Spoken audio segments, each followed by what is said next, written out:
శ్రీ గురుభ్యో నమ. వ్యాసరచిత శ్రీమద్ భాగవతంలో మనం 25వ అధ్యాయం దశమ స్కందంలో మనం దాని యొక్క పూర్తి పాఠాన్ని శ్లోకాల రూపంలో భావాన్నంతా కూడా గ్రహించాం. ఇందులో గోవర్ధనోద్ధరణం అనేటువంటి ముఖ్యమైనటువంటి అంశాన్ని వ్యాసుల వారు ప్రస్తావించారు. ఈ పంచవింశోధ్యాయాన్ని నేడు శ్లోక పారాయణ క్రమంలో ఒక్కొక్కరు అభ్యాసం ఎలా చేస్తారు అనేటువంటిది మనం చూద్దాం. ముందుగా దైవస్మరణ చేసుకుని ప్రారంభించుకుందాం. వీరు శ్లోకాలు చదివిన తర్వాత సమయానుకూలంగా ఒక విషయాన్ని తీసుకుని ఈ ప్రస్తుతమైనటువంటి ఈ అంశంలోనే ఒక విషయాన్ని తీసుకుని చర్చించుకోవడానికి కూడా మనం అవకాశం కలిగిస్తున్నాము. ముఖే సరస్వతి అన్నట్టుగా ఎవరి యొక్క అభిప్రాయాలు ఎలా ఉంటాయి ఈ విషయంలో, అంటే పరమాత్ముడి యొక్క విషయంలో, అందులోనూ గోవర్ధనగిరి పర్వతము ఇంద్రుడి దోషమా, లేకపోతే ఇక్కడ గోవర్ధనగిరికి కలిగినటువంటి ఈ పుణ్యం ఏమిటి, పరమాత్ముడి లీలలో ఉన్నటువంటి విశేషం ఏమిటి అనేటువంటిది శ్రోతలు ఎవరైనా కూడా చర్చించవచ్చు. ఆ తర్వాత ఎవరైనా ఈ యూట్యూబ్ ఛానల్లో విన్నటువంటి వాళ్ళు కూడా కామెంట్ రూపంలో కూడా వాళ్ళు ప్రస్తావిస్తే దానికి సమాధానాలు కూడా మనం చర్చించుకోవచ్చు. ముందుగా భగవత్ స్మరణ చేసుకుని ప్రారంభించుకుందాం. ఓం శుక్లాంబరధరం విష్ణుం శశివర్ణం చతుర్భుజం ప్రసన్నవదనం ధ్యాయేత్ సర్వవిఘ్నోపశాంతయే. వ్యాసం వసిష్ఠనప్తారం శక్తేః పౌత్రమకల్మషం పరాశరాత్మజం వందే సుఖతాతం తపోనిధిం. వ్యాసాయ విష్ణురూపాయ వ్యాసరూపాయ విష్ణవే నమో వై బ్రహ్మనిధయే వాసిష్ఠాయ నమో నమః. నారాయణం నమస్కృత్య నరం చైవ నరోత్తమం దేవీం సరస్వతీం వ్యాసం తతో జయముదీరయే. సినిమాలలో కామేశ్వరి గారు, మూర్తి గారు ప్రారంభిస్తారండి. 10 శ్లోకాలు ప్రారంభించండి. నమస్కారం గురుగారు. నమస్కారం అండి. 25వ అధ్యాయం గోవర్ధనోద్ధరణము. శ్రీ సుఖోవాచ ఇంద్రస్తతాత్మనః పూజాం విజ్ఞాయ విహతాం నృప గోపేభ్యః కృష్ణనాదేభ్యో నందాదిభ్యశ్చుకోపసః.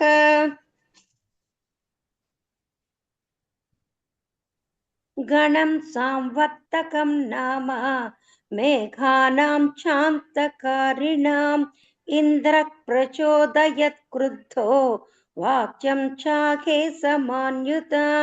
అహో శ్రీమదమాహత్యం గోపానాం కాననౌకసాం కృష్ణం మత్స్యముపాశ్రిత్య ఏ చక్రుద్ధేవ కేలనం. యథా దృఢైః కర్మమయైః క్రతుభిర్నామనౌనిభైః విద్యాం అన్వీక్షికీం హిత్వా తితీర్షంతి భవార్ణవం. వాచాలం బాలిశం స్తబ్ధం అజ్ఞం పండితమానినం కృష్ణం మత్స్యం ఉపాశ్రిత్య గోపామే చక్రురప్రియం. ఏషాం శ్రియావలిప్తానాం కృష్ణేనాధ్యాయితాత్మనాం ధనుదః శ్రీమదస్తంభం పశూన్నయత సంశయం. చెప్పండి సార్. 6వ శ్లోకం మరోసారి కృష్ణేనా, తర్వాత ఇంకొకసారి చూసుకోండి ఒకసారి. అలాగేనండి. ఏషాం శ్రియావలిప్తానాం కృష్ణేనాధ్వాయితాత్మనాం ధునుత శ్రీమదస్తంభం. మళ్ళీ ఒకసారి చెప్పరా, క్లియర్ కాలేదు. ఆనందరావు గారు వాయిస్ వినిపిస్తుంది. అనంతరావు గారు వాయిస్. మీరు ఒకసారి చెప్పరా. నమస్కారం, కట్టేశాను సార్. ఒక్కసారి ఇది చెప్పండి. కృష్ణేనాత్మాహితాత్మానం అంతే కదా. అంతేనండి ఇప్పుడు వచ్చింది. తేషాం శ్రియావలిప్తానాం కృష్ణేనాధ్యాయితాత్మనాం కృష్ణేనాధ్మా, దా కింద మావతుంది. కృష్ణేనాధ్మాయిత. ఓకే. ధనుదశ్రీమతస్తంభం పశూన్నయత సంక్షయం. చదవనండి ఆపనా. మరొకసారి చదవండి అమ్మా, 6వ శ్లోకం. ఏషాం శ్రియావలిప్తానా కృష్ణానాత్మ ఝాయితాత్మనామన్నారు. కృష్ణేనాత్మాయితాత్మనాం. ఓకే అనండి. ఏషాం శ్రియావలిప్తానా కృష్ణేనాత్మాయితాత్మనాం. ధునుత, చెప్పండి. 2వ పాదం చూడమ్మా. ధునుత శ్రీమదస్తంభం. ధనుత శ్రీమతస్తంభం పశూన్నయత సంక్షయం. తర్వాత అహం చైరావతం నాగం ఆరుహ్యనువ్రజే వ్రజం మరుద్గణైర్మహావీరైః నందగోష్ఠజిఘాంసయా. శ్రీశుక ఉవాచ ఇత్థం మఘవతా జ్ఞప్తా మేఘా నిర్ముక్త బంధనాః నందగోకులమాసారైః పీడయాం అసురోజస విద్యోతమానా విద్యుద్భిః స్తనం తస్తనయిత్నుభిః తీవ్రైర్మరుద్గణైర్నున్నా వవుర్షుర్జలశర్కరాః స్థూళా వర్షధారా ముంచస్వభ్రేష్వభీష్ణసః జలౌఘై ప్లావ్యమానా భూః నాదృశత్యన్నతోన్నతం. ఇక్కడ ఇంకొక మిస్టేక్స్ పోయినటువంటి 2 చెప్తానమ్మా, అదొకసారి చదివించుకున్న తర్వాత. నందగోకులమాసారై పీడయామాసు రోజస. 8వ శ్లోకం. పీడయామాసు రోజస. అంటే పీడయాం అని పెట్టాను కదా. పీడయాం, ఆ తర్వాత అసురోజస. పీడయామాసు రోజస, అదొకటి. ఇంకొకటి ఇక్కడ 7వ శ్లోకంలో విడతీయటం దగ్గర కొంచెం ఇక్కడ ఒక చోట విడతీశారు, దాని పక్కన విడతీయాలి. మరుద్గణైర్మహావీర్యైః అనాలి విడతీసినప్పుడు. వీరైః పెట్టారు మీరు. యకారం కూడా ఉంది కాబట్టి యకారంతో పలికి ఆపండి. మరుద్గణైర్మహావీర్యైః నందగోష్ఠజిఘాంసయా అంటే సరిపోతుంది. ఒకసారి చదువుతానండి. అహం చైరావతం నాగం ఆరుహ్యానువ్రజే వ్రజం మరుద్గణైర్మహావీర్యైః నందగోష్ఠజిఘాంసయా. సరిపోయింది. సంతోషం. జయ గురు. తర్వాత మూర్తి గారండి. అత్యాసారాతివాతేన పశవో జాత వేపనాః ఆవిడ ఎంత వేయగలదో ఒకసారి చెప్పమంటే ఆవిడ చెప్తుంది. ఏమండి కొద్ది మ్యూట్ లో పెట్టుకోరా ప్లీజ్ మేడం. అత్యాసారాతివాతేన పశవో జాత వేపనాః గోపా గోప్యస్య సీతార్త గోవిందం శరణం యయుః శిరస్సుతాంశకాయేన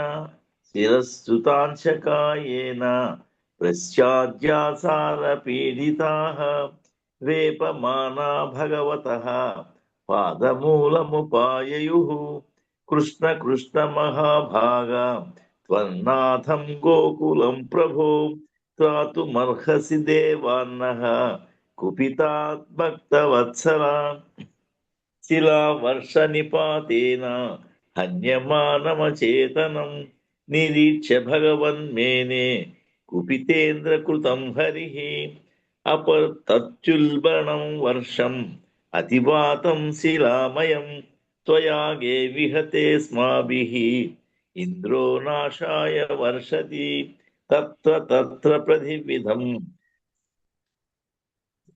తత్ర ప్రతివిధం సమ్యక్ ఆత్మయోగేన సాధయే లోకేశమానినాం మౌఢ్యాత్ ధరిష్యే శ్రీమదం తమః ఇక్కడ నహి సద్భావం. ఈ శ్లోకంలో మీరు చేసిన రెండు తప్పులు ఏంటంటే తత్ర రెండు సార్లు లేదు, ఒకసారి ఉంది. తత్ర ప్రతివిధిం సమ్యక్ అన్న దగ్గర. అలాగే ఈ పదాన్ని విడతీస్తానండి. మౌఢ్యాత్ హరిష్యే, ఉద్ధరిష్యే అక్కల. మౌఢ్యాత్ హరిష్యే శ్రీమదం తమః. హరిష్యే శ్రీమదం తమః. మౌఢ్యాత్ హరిష్యేనా ధరిష్యే సార్? హరిష్యే, హరించటం. మౌఢ్యమును హరించటం, ఇంద్రుడి యొక్క మూఢత్వాన్ని హరించడం. కానీ హరిష్యే. ఓకే, మౌఢ్యాత్ హరిష్యే సరి. అంటే మరి ఇక్కడ దాకిన ధావత్ పెట్టారు కదా, మౌఢ్యాత్ అంటే మరి దా మిగిలిపోతుంది కదా. దాని కింద హా అనేటువంటి అక్షరం కలిసిపోయి దకారం హకారంగా, ఈ హకారం దకారంగా మారిపోతుంది. హా అనే అక్షరం ఉంది కదా, హరిష్యే, ఆ హకారం కలిసిపోయింది అక్కడ. మౌఢ్యాత్ హరిష్యే. అంటే ఇక్కడ మా ప్రింట్ లో మిస్టేక్ ఉంది అయితే సార్. మౌఢ్యాత్ దాకిన దావత్ ఉంది సార్. ధావత్ అదే సంస్కృతం సంస్కృత వ్యాకరణ పరంగా హకారం ప్లేస్ లో ధకారం వస్తుంది, వ్యాకరణం సంధి జరిగి. ఓహో, ఇప్పుడు హరిష్య అనాలి అయితే అక్కడ, అవునా? విడతీస్తే హరిష్య అని అనాలి తప్పకుండా. లోకేశమానినా మౌఢ్యాత్ హరిష్యే శ్రీమదం తమః. ఓహో, చదువుతాను సులభం ఒకసారి. తత్ర ప్రతివిధం సమ్యక్ ఆత్మయోగేన సాధయే లోకేశమానినౌ మౌఢ్యాత్ హరిష్యే శ్రీమదం తమః నహి సద్భావయుక్తానాం సురాణామీశ విస్మయః మత్తో సతాం మానభంగః ప్రశమాయోపకల్పతే తస్మాన్ మచ్చరణం గోష్టం మన్నాథం మత్పరిగ్రహం గోపాయే స్వాత్మయోగేన సోయం మే వ్రత ఆహితః.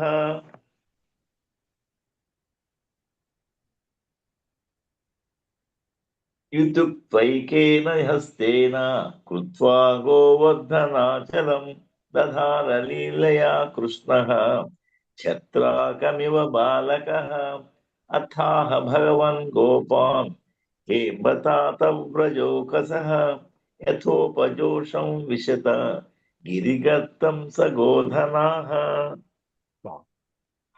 అలాంటి కష్టమైన పదాలు రెండు విడతీసే చోట ఎక్కడ ఎలా విడతీయాలనేది చెప్తున్నప్పుడు, లేకపోతే ఇట్లాంటి పారాయణ క్రమంలో కానీ మీరు ఒకసారి కామాలు పెట్టుకోండి ఆ పుస్తకంలో చదివేటప్పుడు.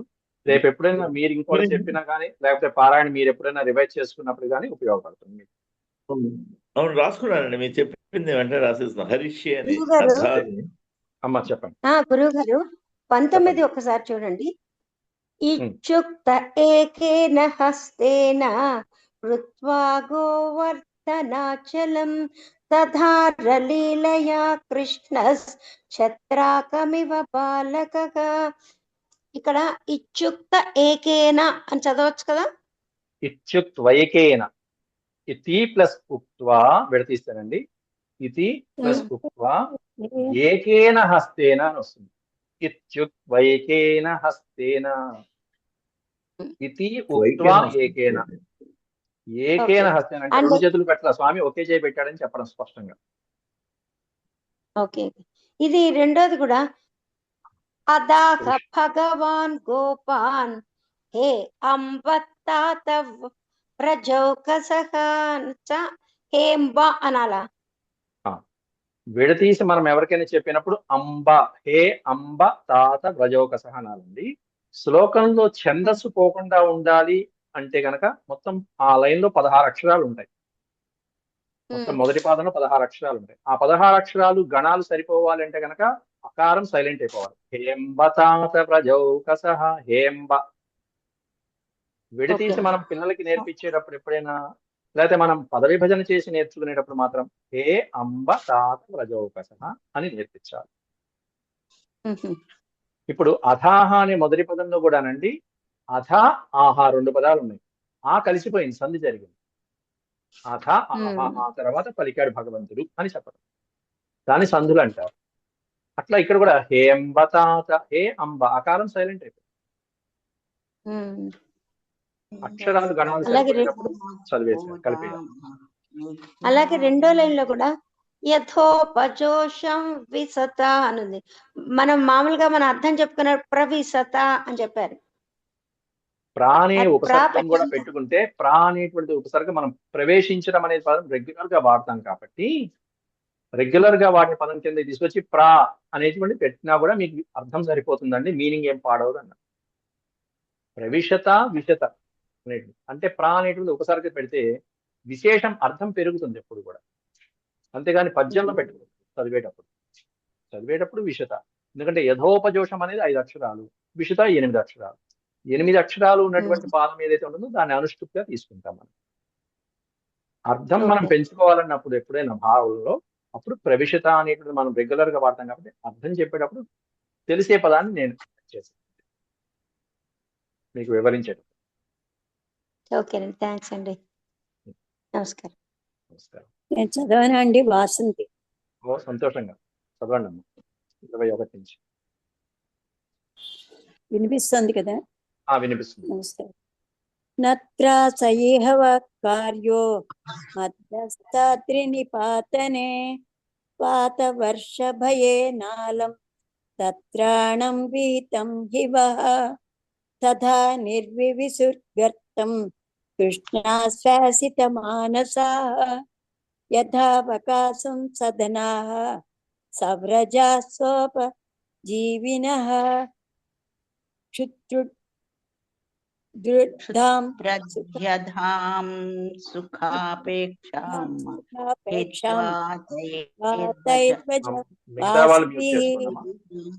వీక్షమాణో తదా భద్రిం సప్తాహం నా చలత్వదాత్ కృష్ణయోగానుభావంతం నిశామ్యేంద్రో విస్మితః నిస్తంభో భ్రష్ట సంకల్పః స్వాన్మేఘాన్ సంయవారయత్ ఖం యప్రముదితాదిత్యం వాతవర్షం చ దారుణం నిశామ్యోపరతం గోపాన్ గోవర్ధనధరో బ్రవీత్ నిర్యాతత్యద తత్రాసం గోపాశ్రీధనార్భకాః ఉపారతం వాతవర్షం యుధప్రాయాశ్చ నిప్నగాః తతస్తే నిర్యయుర్గోపాః స్వం స్వం ఆదాయ గోధనం శకటో భోపకరణం స్త్రీబాలస్తవిరాశనైః భగవానపి తం శైలం స్వస్థానే పూర్వవత్ప్రభుః పశ్యతాం సర్వభూతానాం స్థాపయామాస లీలయా తం ప్రేమ వేగాన్నిభృతా రజౌకసో యథా సమీయు పరిరంభణాదిభిః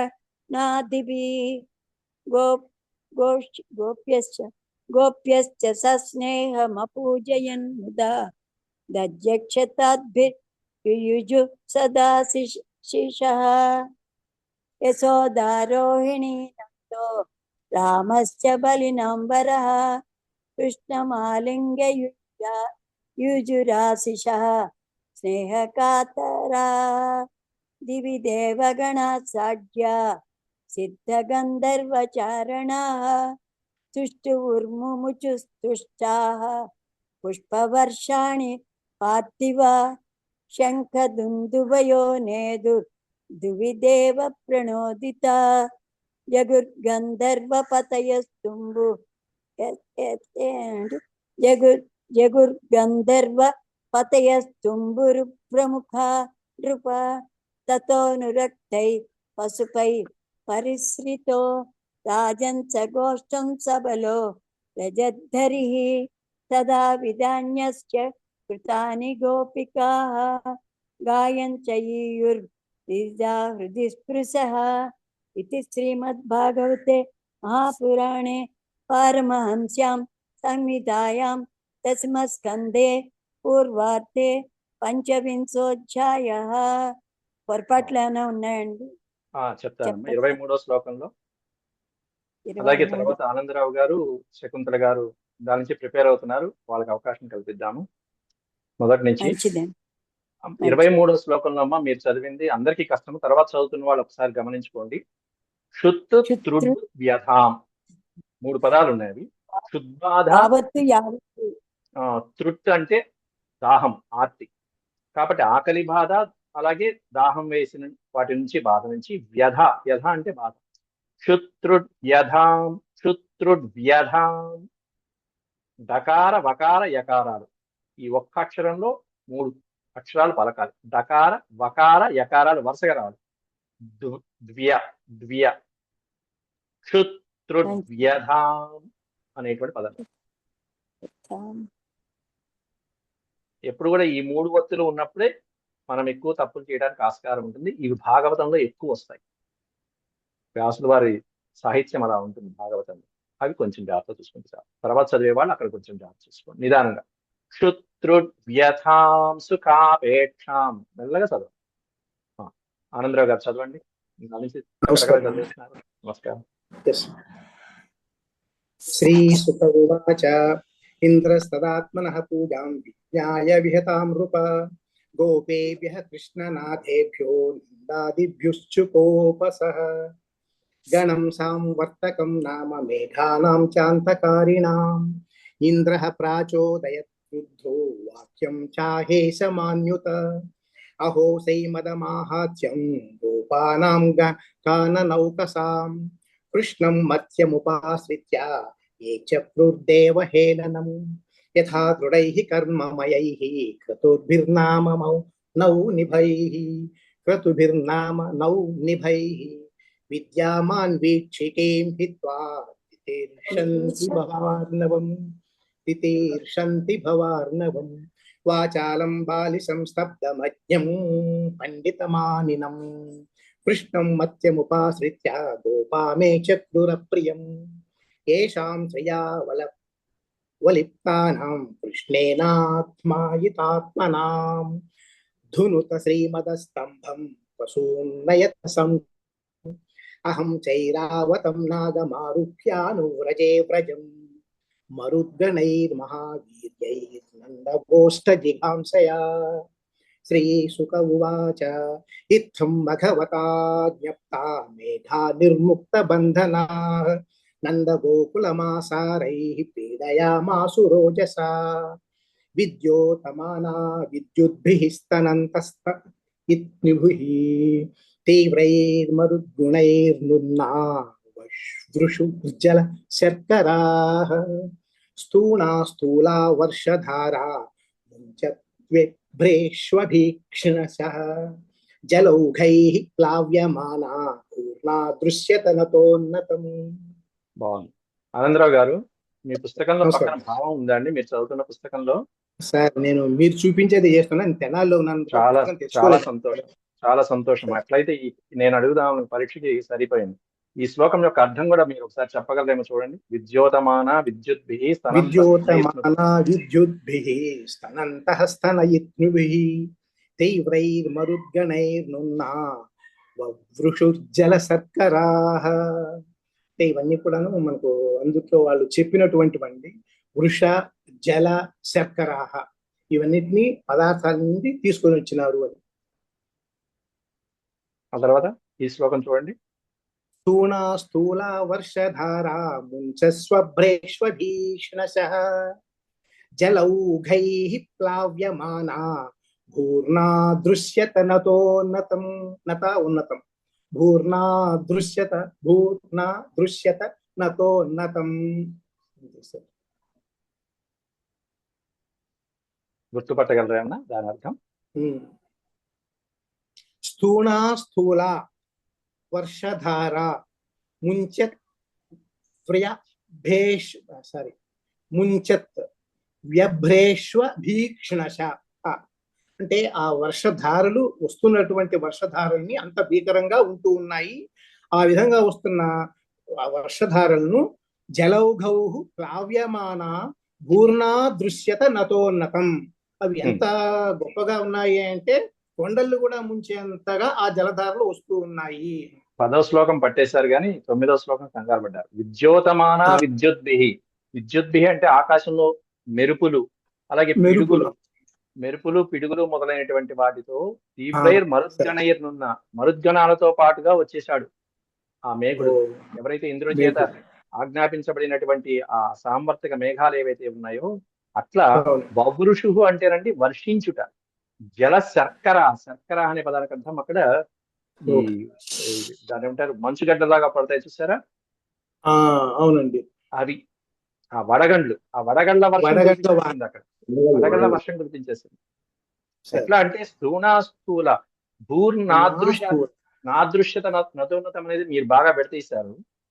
ఇక్కడ భూహు అంటే భూమి, నా అదృశ్యత భూమి కనిపించలేదు వాళ్ళకి. నత ఉన్నతం ఎక్కడ ఎత్తుంది ఎక్కడ పల్లం ఉంది అనేటువంటి భూమి కూడా కనిపించినంతగా మునిగిపోయింది. అవును. అది దాని అప్పుడప్పుడు పరీక్ష Thank you. పెడతాయి అనుకో మాకండి. నమస్కారం శకుంతల గారు సార్. చదవండి అమ్మా. నమస్తే అండి. నమస్తే అండి. అత్యాసారాతేన 10 వరకు చదివారు కదా ఆయన, నేను చదువు. 11 నుంచి చదువు.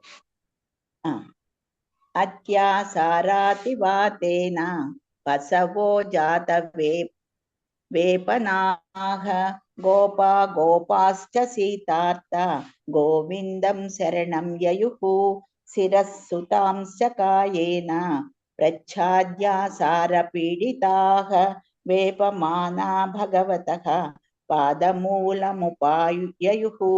కృష్ణ కృష్ణ మహాభాగా వన్నాథం గోకులం ప్రభో త్రాతుమర్హసి దేవాన్నః కుపితాద్భక్తవత్సలా శిలా వర్ష నిపాతేన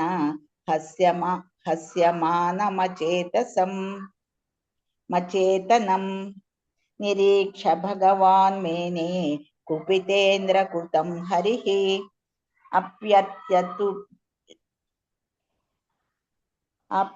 అపర్త్వత్యల్పణం వర్షం అతివాతం శిలామయం స్వయాగే విహితే. ఏంటి సార్? మరొకసారి అపర్త్వత్యుల్బణం. అపర్త్వత్యుల్పణం సరిపోయింది.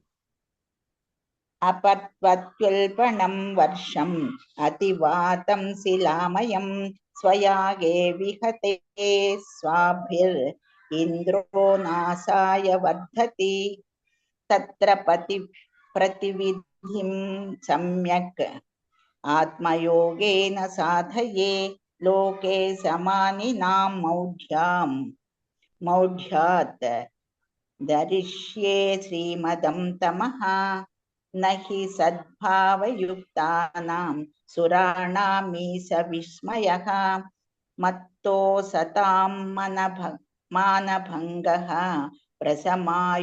ప్రసమాయోపకల్పతే తస్మాన్ మచ్చరణం గోష్ఠం మన్నాథం మత్పరిగ్రహం గోపాయే స్వాత్మయోగేన సోయం మే వ్రత ఆహితః.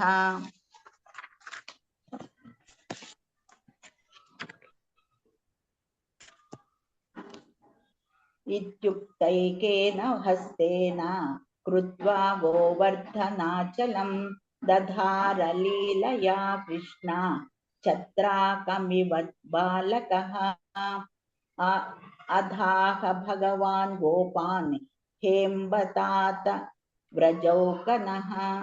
వ్రజౌకసః యథోపజోషం విసత గిరిగర్తం నగోధనాః. చదవనా సార్? చాలమ్మా. సగోధనా కదా. సగోధనా. తర్వాత సుబ్బారావు గారు ఉన్నారండి. జయ గురు. జయ గురుదత్త. సుబ్బారావు గారు, మేడం గారు.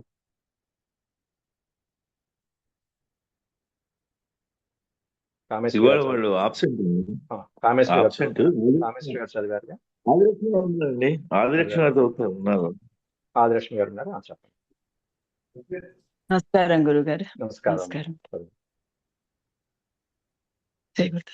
నత్రాస ఇహ వః కార్యో మద్దస్తాద్రినిపాతనే वातवर्षभयेनालं तत्राणं विहितं हि वः तथा निर्विविशुर्गर्तं कृष्णाश्वासितमानसाः यथावकाशं सधनाः सव्रजस्वोपजीविनः क्षुद्रुर्व्यथां सुखापेक्षां करेक्टेనండి చాలా బాగుంది. क्षुद्रुर्व्यथां सुखापेक्षां हित्वा तैर्व्रजवासिभिः वीक्ष्यमाणो दधावद्रिं सप्ताहं चलत्पदात् कृष्णयोगानुभावं तं निशाम्येन्द्रोऽतिविस्मितः निस्तम्भो भ्रष्टसङ्कल्पः स्वान् मेघान् संन्यवारयत् खं व्यभ्रमुदितादित्यं वातवर्षं च दारुणं निशाम्योपरतं गोपान् गोवर्धनधरो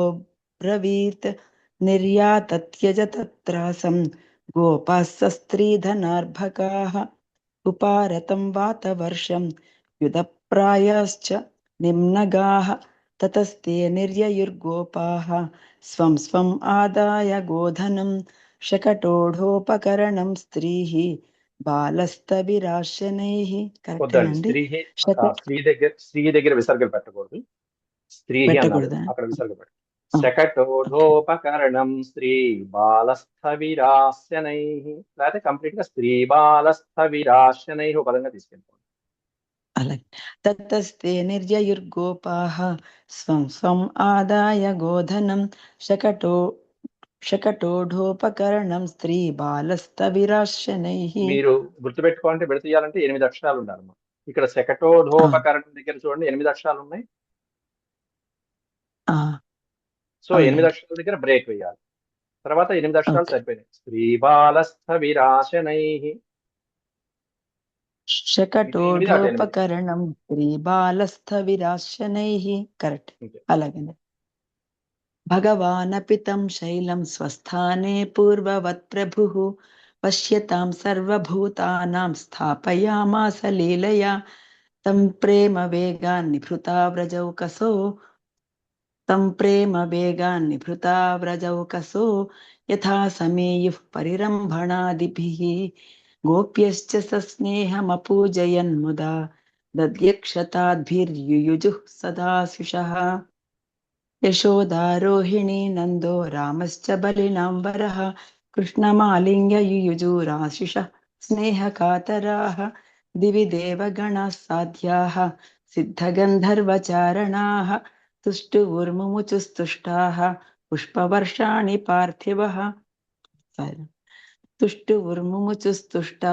పుష్పవర్షాణి పార్థివ శంఖదుందుభయో నేదుర్దివి దేవ ప్రణోదితాః శంఖుదుందుభయో నేదుర్దివి దేవ ప్రణోదితాః జగుర్గంధర్వపతయస్తుంబురు ప్రముఖా నృప తతో నిరుక్తః పశుపైః పరిశ్రితో రాజన్ సగోష్ఠం సబలో వ్రజద్ధరిః తథా విధాన్యస్య కృతాని గోపికాః గాయంత్యయ్యేయుర్ముదితా హృది స్పృశః. ఇది శ్రీమద్భాగవతే మహాపురాణే పారమహంస్యాం సంహితాయాం దశమస్కంధే పూర్వార్ధే పంచవింశోऽధ్యాయः. ధన్యవాదాలు గురు. సార్ 32వ శ్లోకంలో చివర్లో